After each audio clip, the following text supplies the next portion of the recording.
Mohammed, what are your aspirations for the meeting, especially in your capacity as co-chair? Ultimately, the conference is designed as a platform for future action. I hope a consensus will emerge on actions that will have a positive effect on the Middle East's future. The mechanism chosen to deliver results at Sharm El Sheikh is a dynamic one, which centers on where the Middle East could be in 2025, learning from the future.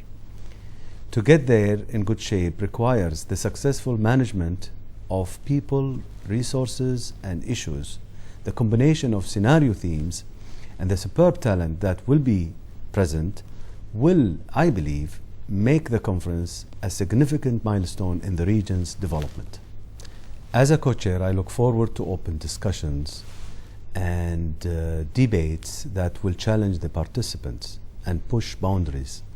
Only in this way can we extend understanding about this region, not only among those who live here, but also to those who live outside the region. Our theme looks at long-term trends, emerging opportunities, and likely future challenges.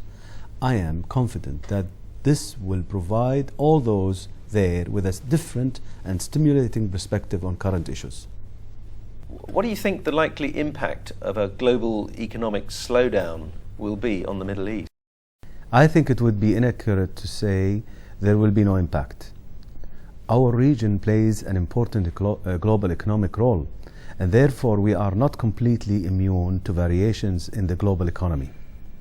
However, our region is very different to others.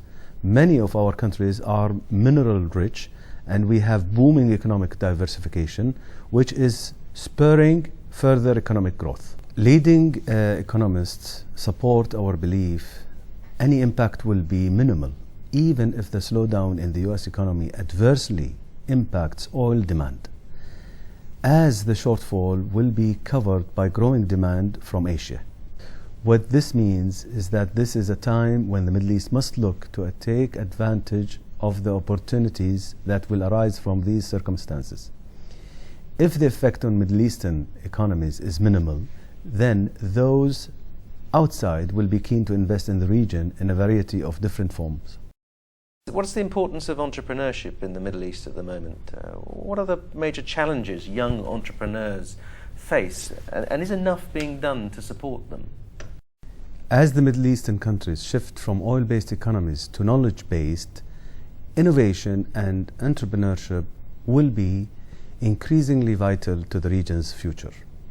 In the Middle East, we also have to develop ways of awakening the innovation and creativity within our people to help generate 90 million jobs by 2020. It's a big task which throws up many challenges, especially for our education sector. The Middle East really needs to rediscover its love of entrepreneurship. It was second nature to previous generations who built strong and vibrant businesses based on calculated risk and initiative. The oil years seriously undermine these qualities. We need to encourage youth to fully explore their talents and equip them for the task through education.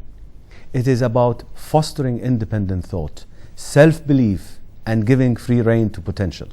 One particular area of support is access to venture capital, an area which I am pleased to say has witnessed immense growth in the region in recent years. Social responsibility, environmental sustainability, and global corporate citizenship are widely acknowledged today as the hallmarks of any successful business model. What does this mean for the Middle East? How important is it? And what can be learned from successful business strategies around the world? The CSR spotlight has yet to focus on the Middle East in the same way that it has in either the West or East. But it will come.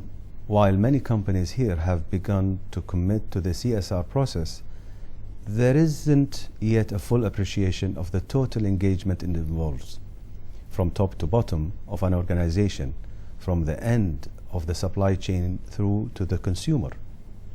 In addition to increased interest from organizations that promote and monitor CSR, pressure will also increase from consumers as they become more aware of the ethical positioning of companies they patronize.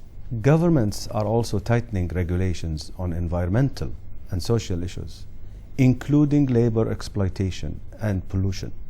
These are topics which have now finally crossed over from minority publications to the mainstream media.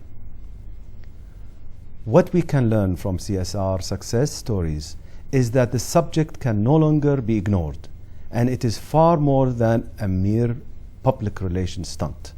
Consumers and governments are increasingly taking CSR seriously, and they expect businesses to be environmentally and socially responsible. To give back to a society that has fostered the growth of a business is a clear responsibility, and I believe the Middle East businesses are aware of this and beginning to act.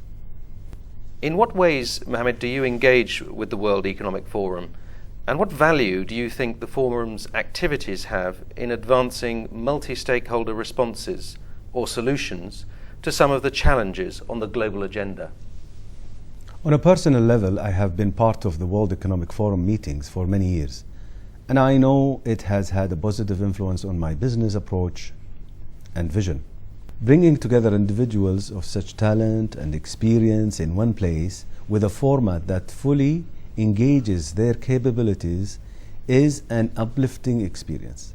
I am there as a representative of a growing enterprise, and in this respect, it is hugely beneficial for us to interact with other business, political, and society leaders in formal debate and informal conversation. The forum is committed to improving the state of the world by engaging leaders in partnership to shape global, regional, and industry policies. It has made great strides in advancing debate and discussion about some of the biggest challenges on the global agenda, and I am looking forward with great anticipation to the gathering at Sharm El Sheikh. However, I am very aware that debate is not the end of the matter. The forum delivers routes to solutions and networks to execute them. The real test is the level of action that emerges from the 3 days. I am optimistic that it will be high and that ultimately we will make a difference. How is the build-up of wealth in the Gulf changing the region's global economic influence? The Gulf, with the strong liquidity gained from the oil boom, is seeking profitable investment opportunities, and this creates a tension for the region. The impact of the buildup of wealth has three main aspects. It is being redistributed within the region, strengthening local economies. It is estimated that the GCC investments into the broader MENA region, including Egypt, Jordan, Syria, and Lebanon, accounted for $60 billion between 2002 and 2006. The GCC governments are also keen to invest in the West through their sovereign wealth funds, such as KIA, ADIA, and Qatar Investment Authority, who have been instrumental in rescuing some of the big banks in the US and in Europe. But the growing scrutiny of sovereign wealth funds by Western nations is encouraging a look towards the East, such as China and India in particular. Chinese IPOs, Asian real estate, banking, and telecoms ventures have been high on the list of Gulf investors. Notable deals include Qatar Telecom's purchase of a stake in Asia Mobile Holdings of Singapore and Dubai Investments' acquisition of Bank Islam Malaysia.